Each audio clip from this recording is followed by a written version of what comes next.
Apreciados amigos, un saludo cordial con ustedes el pastor Luis Seguiluz.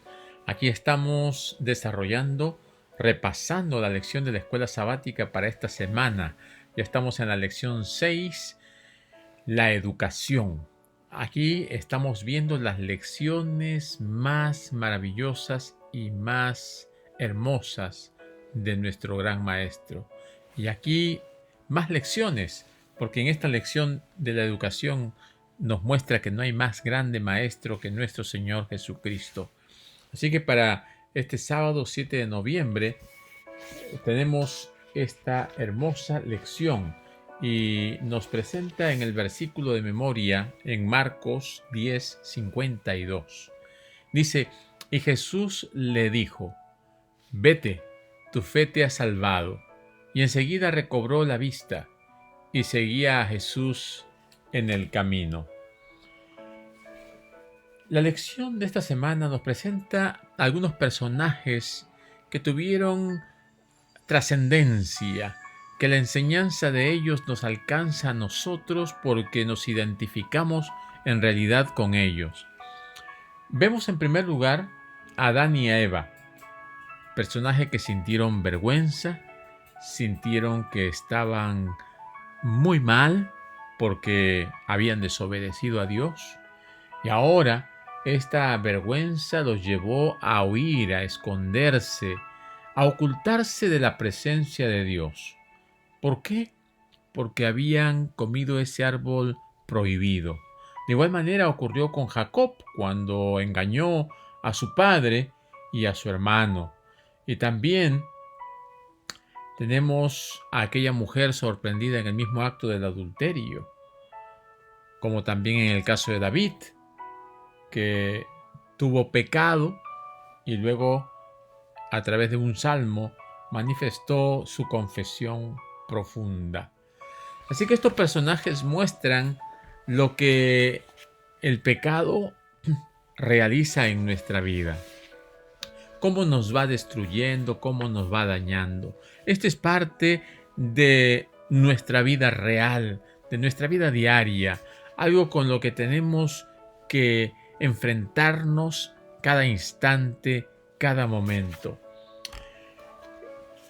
¿Qué podemos aprender de Jesús en la lección de esta semana?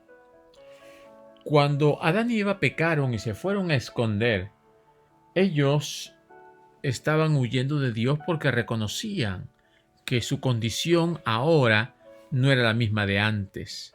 Su inocencia se había perdido, su pureza se había desvanecido, sus ropas ya no eran las que antes le cubrían con pureza y con esa luz divina.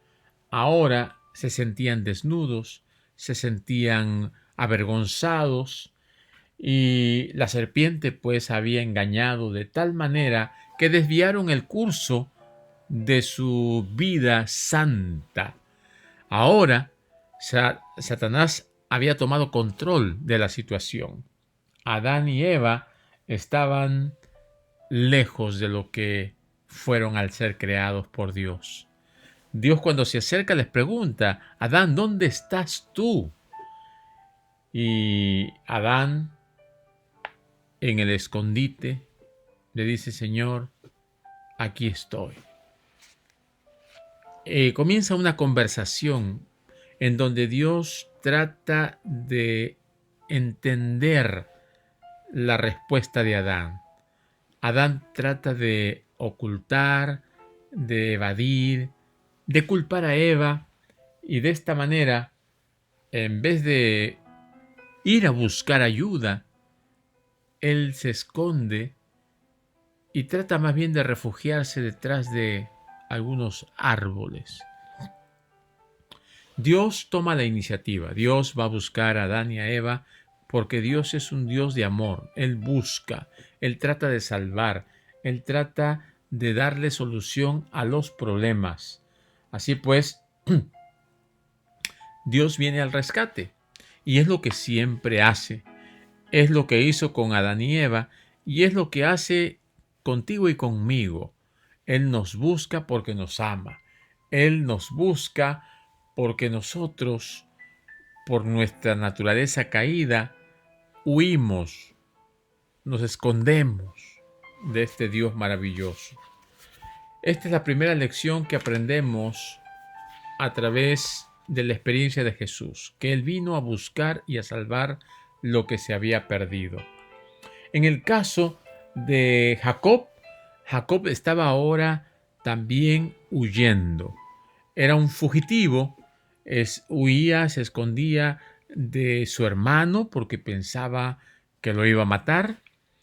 Huía de la presencia del padre, después que también lo había engañado.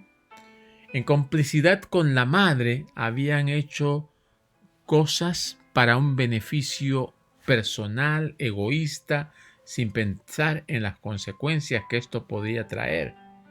Ahora, en medio de la nada, allí solitario, se encuentra con Dios. Recibe el famoso sueño y aquella escalera apoyada en la tierra y que se extiende hasta el cielo y donde ve ángeles que suben y que bajan. Allí se encuentra con Dios. Allí tiene una visión de lo que el Señor está dispuesto a hacer para rescatar a la humanidad. Elena G. de White describió acerca de cómo Pablo, mucho tiempo después, contemplaba la visión de la escalera de Jacob, que representaba a Cristo, que unió la tierra con el cielo y el hombre finito con el Dios infinito. Su fe se fortaleció al recordar cómo los patriarcas y los profetas habían confiado en uno que fue su sostén y consolación, por quien él sacrificaba su vida. Jacob, cuando se despierta, se dice a sí mismo: ciertamente Jehová estuvo en este lugar y yo no lo sabía. Lo que sucedió aquí es impresionante y él nunca lo va a olvidar. Él nunca se va a olvidar este lugar. Él le va a cambiar el nombre a este lugar, le va a poner un nombre nuevo y de allí promete ser leal a Dios. Dios lo transforma, Dios lo cambia. Después que lucha con Dios, él ahora es transformado, porque Dios ama al pecador. Aunque odia el pecado, Él nos enseña lecciones maravillosas. Él quiere que nosotros no huyamos de Él. También encontramos otra enseñanza de Jesús cuando Él, siendo Dios, se hizo hombre. El Verbo se hizo carne, dice allí en el libro de San Juan 1:1. El Verbo que era Dios llegó a ser hombre. Este mismo Dios que había hablado con Adán y Eva, que se encontró con Jacob, ahora se personifica en Jesús y viene como Dios, pero también como hombre. Viene a demostrar al mundo que el hombre puede salvarse si obedece a Dios. También aquí en el mismo libro de San Juan presenta a Juan el Bautista, un predicador poderoso que está dispuesto a cumplir la misión que se le ha encargado. Y él se sentía también indigno de desatar las correas de aquel que era más poderoso que él. Los discípulos de Juan el Bautista fueron a ver a Jesús y él les dijo: vayan y síganle. Jesús, por ende, es el maestro. Así lo consideraron como un rabino, como el maestro, y nunca ha habido uno como él. Jesús es el maestro de los maestros. Elena G. de White dijo en una oportunidad: Jesús fue el maestro más grande que el mundo haya visto jamás. Así que es el maestro de los maestros. Él vino a enseñarnos y nos enseñó y nos ha dejado enseñanzas maravillosas.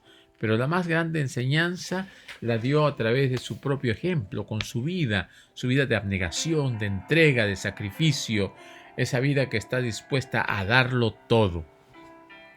Otra enseñanza que encontramos en esta lección es acerca de aquella mujer que no era judía, que no era creyente, pero que aunque era cananea, ¿no?, de esta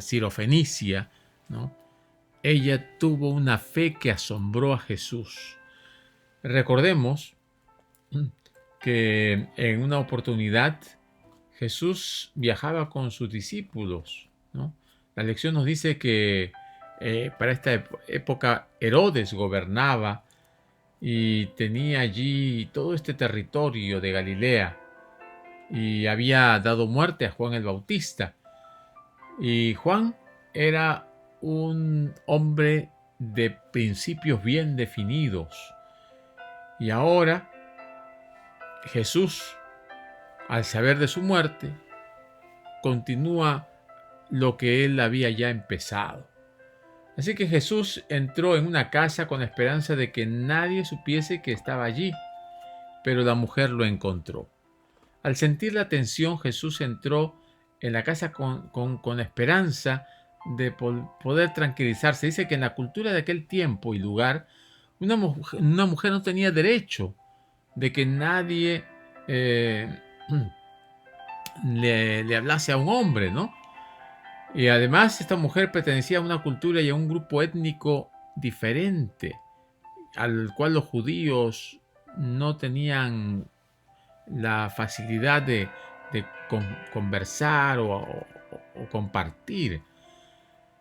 Pero la pobre mujer estaba muy triste, su hija estaba enferma y ella quería ayuda y persistió en pedirla. Jesús la desestimó. No está bien tomar el pan de los hijos y echarlo a los perrillos, le dijo. Y en vez de haberse sentido herida en sus sentimientos por estas palabras de Jesús, ella más bien respondió de manera extraordinaria. Le dijo, ya que estaba familiarizada con los perrillos, con los perros, ella le dijo, Señor, aún los perrillos comen de las migajas que caen de las mesas de sus amos. Su comentario fue determinante, fue convincente, y Jesús se sorprendió. Jesús le dijo a sus discípulos, ni aún este tipo de fe he encontrado en Israel.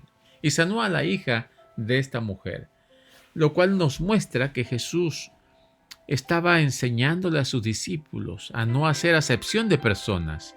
Jesús estaba enseñando a esta mujer a que su fe iba a ser recompensada.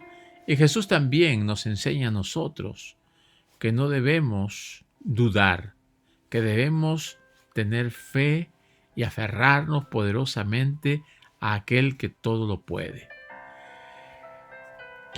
La parte casi final de la lección de esta semana nos habla de un alumno que entiende el mensaje y aquí presenta a Jesús con sus seguidores, ¿no? Cuando habían emprendido el viaje de regreso a Jerusalén.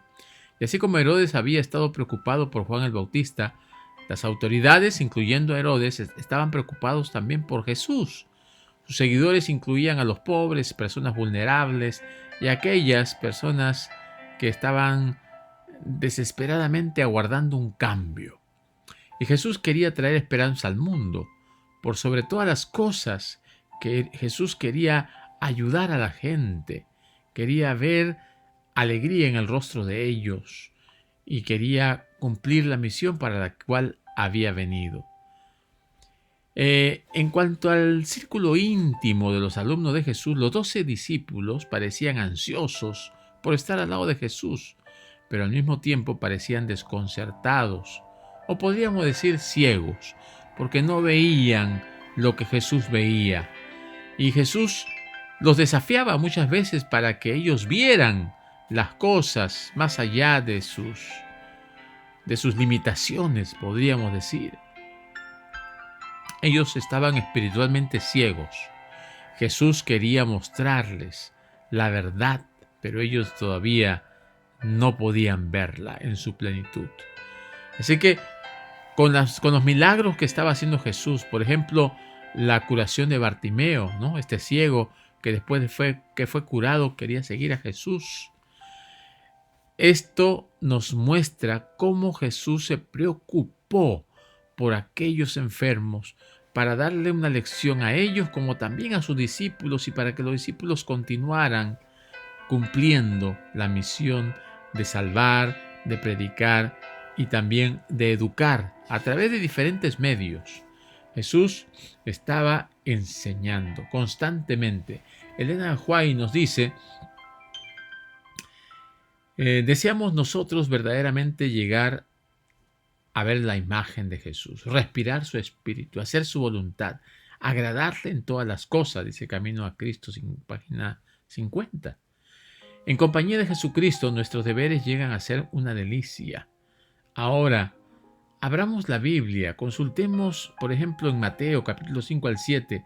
Aquí está el Sermón del Monte, uno de los grandes resúmenes de lo que el gran maestro quería que sus alumnos supieran.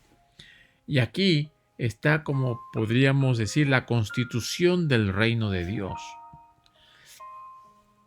Jesús trató constantemente de edificar, de enseñar, de construir su reino en la tierra para que vaya creciendo y cuando Él retornase por segunda vez pudiese repoblar el mundo recreado con sus criaturas fieles.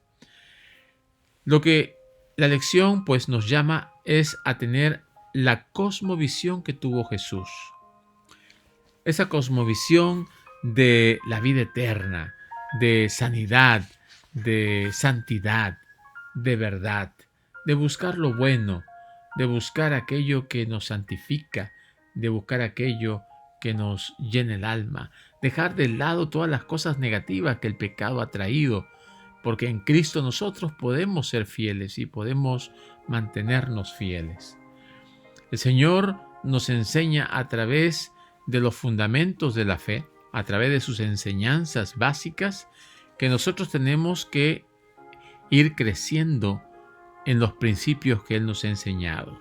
También Jesús habla a aquellos escépticos, materialistas, aquellos incrédulos. Quiere tocar el corazón de ellos para que se conviertan, para que cambien, para que vean su necesidad de Dios.